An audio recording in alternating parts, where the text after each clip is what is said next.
Welcome to the Deep Dive, your shortcut to being well-informed.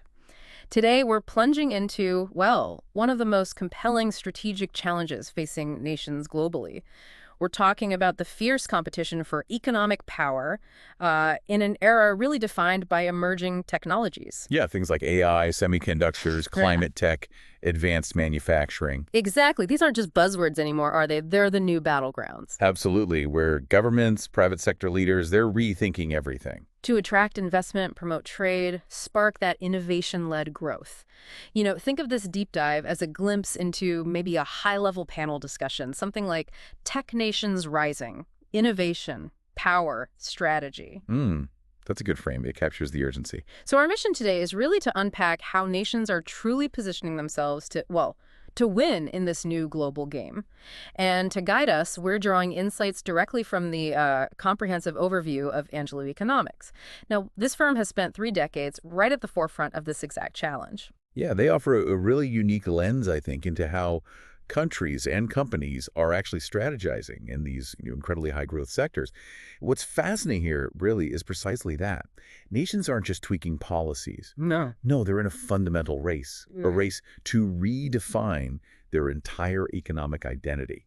And the core challenge, I'd say, is how the public and private sectors can effectively bridge their traditional divides. Right, work together. Yeah, collaborate to build these competitive ecosystems around cutting-edge tech. It's more than just attracting one factory. Right? About the whole environment. Exactly. Fostering an environment where innovation thrives. That's a critical distinction. Okay, so let's unpack this. Let's discover the strategic blueprints nations are using for success, drawing directly from Angelou Economics' unique vantage point and, while 3 decades of pretty profound experience, it just feels like such an immense challenge, though, for any country, any company, to navigate this landscape. It's evolving so rapidly. Right. When the target's always moving, how do nations even begin? How do they develop a coherent vision, an actionable plan?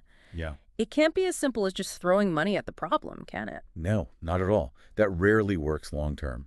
It requires profound strategic insight.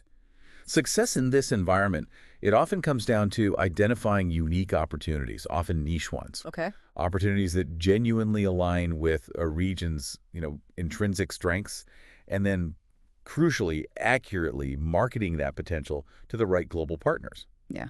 Angelou Economics, as a trusted economic advisor, they specialize in precisely this area. Right. They work hand in hand with a truly diverse range of clients. Major multinational corporations, sure, Yeah. but also towns, cities, regions, states, Even whole countries. even entire countries globally. It's about providing that external objective perspective, Yeah. to see both the forest and the trees.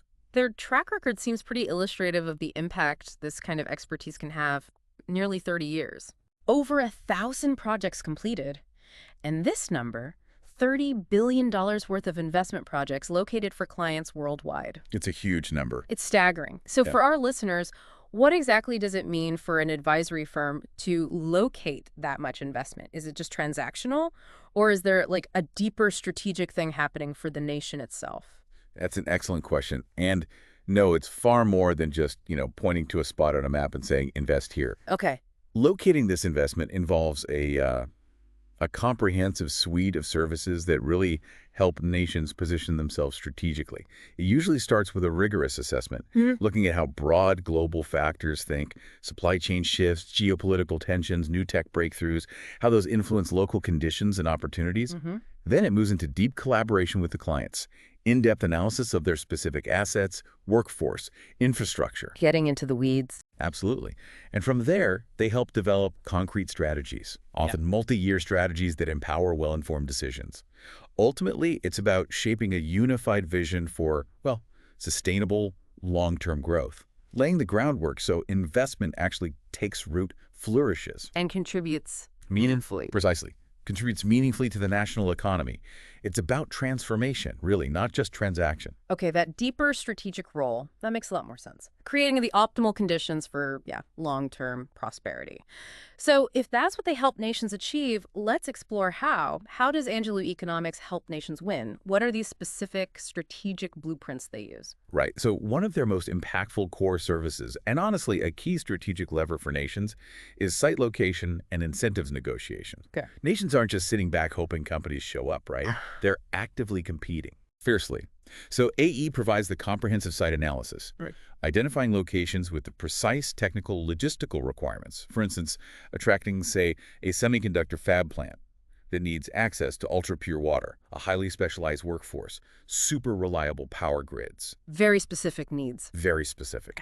Technical demands that, frankly, filter out many potential locations. Yeah. AE's expertise lets nations showcase exactly how they meet these tough demands. They've located, as you said, over $26 billion worth of projects globally, and critically, negotiated incentives exceeding $2 billion. Wow. And these aren't just, simple tax breaks. They're strategic investments by nations to secure these high-value industries. That emphasis on technical requirements really highlights the strategic depth needed, and it looks like they have a particular focus even within those high-tech operations. They do, yeah. A significant chunk of their site selection portfolio, over $12 billion, is made up of data centers alone. $12 billion in data centers. Yeah. And again, this isn't just about finding cheap land. It's about identifying locations with robust fiber optic networks, stable, affordable power, and often specific climate conditions for cooling. Right. And for many of these sensitive large-scale projects, their site selection process always ensures confidentiality.